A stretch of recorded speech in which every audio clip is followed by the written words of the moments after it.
Every anxious thought that steals my breath, it's like heavy weight upon my chest.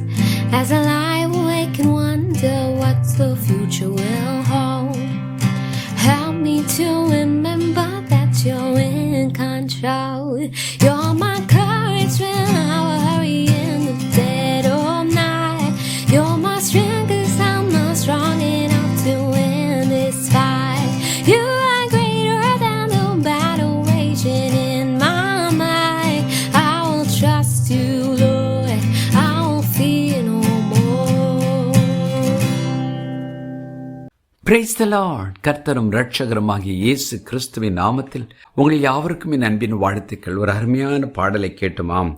நம்முடைய இரட்சகராகிய இயேசு கிறிஸ்து நமக்காக எல்லா பக்கத்திலும் நெருக்கப்பட்டார். நம்முடைய பாடுகளும் வேதனைகளும் அவருக்கு நன்கு தெரியும். பிரியமானவர்களே, ஏசாயா தீர்க்கனின் புஸ்தகம் 63 அதிகாரம் 9 இப்படியாய் சொல்கிறது, அவர்களுடைய எல்லா நெருக்கத்திலும் அவர் நெருக்கப்பட்டார். அவருடைய சமூகத்தின் தூதனானவர் அவர்களை ரட்சித்தார். அவர் தமது அன்பின் நிமித்தமும் தமது பரிதாபத்தின் நிமித்தமும் அவர்களை மீட்டு பூர்வ நாட்களிலெல்லாம் அவர்களை தூக்கி சுமந்து வந்தார். Isaiah 63:9. In all their affliction he was afflicted, and the angel of his presence saved them. In his love and in his pity he redeemed them, and he bore them and carried them all the days of old. ஆம் பிரியமானவர்களே, இயேசு கிறிஸ்துவை குறித்து ஒரு மகத்தான தீர்க்க தரிசனம் இங்கு சொல்லப்பட்டிருக்கிறது. அவர் நம்முடைய எல்லா நெருக்கத்திலும் அவர் நெருக்கப்பட்டார். பாருங்கள், சிலுவையிலும் சரி, அவர் ஊழியத்தை செய்த நாட்களிலும் சரி, அவருக்கு வந்த நெருக்கங்கள் ஒன்றாக யோசித்து பார்க்கும்போது நம்முடைய நெருக்கங்கள் எல்லாவற்றும் அவர் ஏற்றுக்கொண்டார். எல்லா நெருக்கத்திலும் அவர் நெருக்கப்பட்டார் என்று சொல்கிறார். மனிதர்களால் வந்த நெருக்கம், பிசாசினால் வந்த நெருக்கம், தேவ சித்தத்தை செய்வதனால் வந்த நெருக்கம், எல்லா நெருக்கத்திலும் அவர் கடந்து போனார். ஏன் தெரியுமா? நம்முடைய நெருக்கத்திலே நமக்கு வெற்றியை கொடுக்க, நமக்கு உதவி செய்ய.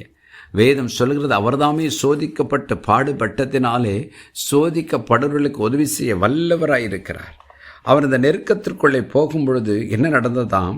அவர் தமது அன்பின் நிமித்தமும் தமது பரிதாபத்தின் நிமித்தமும் அவர்களை மீட்டு என்று எழுதியிருக்கிறார். நம் ஒவ்வொருவருக்காக அவர் அந்த நெருக்கத்தை ஏற்றுக்கொண்டதின் காரணம் நம்மேல் வைத்த அன்பு, நம்மேல் வைத்த பரிதாபம்.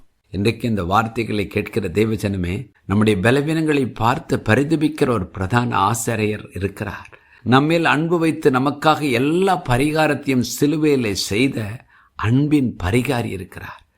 அவருடைய நெருக்கத்தை அடிக்கடி யோசித்து பார்ப்போம். ஆகவே தான் நாம் எப்பொழுதெல்லாம் பலவீனத்துக்குள், பிரச்சனைக்குள், போராட்டத்துக்குள் இருக்கிறோம், அவரை நோக்கி பார்ப்போம்.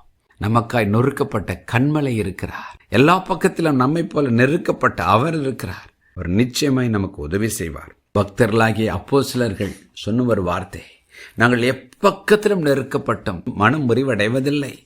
ஏனென்றால் இந்த நெருக்கத்தின் பாதியில் நமக்கு உதவி செய்கிற, நமக்காய் நொறுக்கப்பட்ட இயேசு இருக்கிறார்.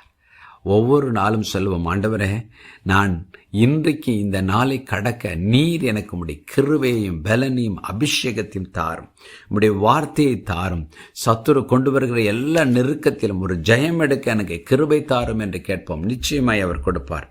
அது மாத்திரமல்ல, நெருக்கப்படுகிற அனைவருக்கும் உதவி செய்கிற ஒரு தூய ஆவியை நமக்கு அருளி செய்திருக்கிறார். நம்மை சுற்றி வாழும் மக்கள் எத்தனையோ பேர் நெருக்கப்பட்டவர்கள் இருக்கிறார்கள், ஒடுக்கப்பட்டவர்கள் இருக்கிறார்கள். அவர்களுக்கு நாம் உதவி செய்ய அவருடைய ஆவியை நாம் பெற்றுக்கொள்வோம்.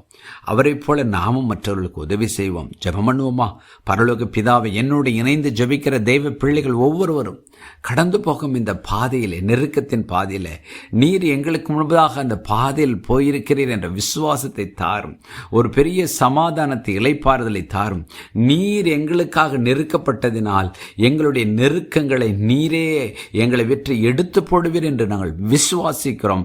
ஆண்டவரே, அந்த நெருக்கத்தை தாங்க எங்களுக்கு பலனும் கிருபையும் தருவீர் என்று அறிந்திருக்கிறோம். ஆண்டவரே, அது மாத்திரமல்ல ராஜா, இந்த நெருக்கத்தின் பாதையில் நாங்களும் மற்றவர்களுக்கு உதவி செய்ய, மற்றவர்களுக்கு தூக்கி எடுக்க, கர்த்தாவே, நீர் எங்களை பலப்படுத்தும், அபிஷேகப்படுத்தும், உம்மை போல எங்களை மாற்றும்.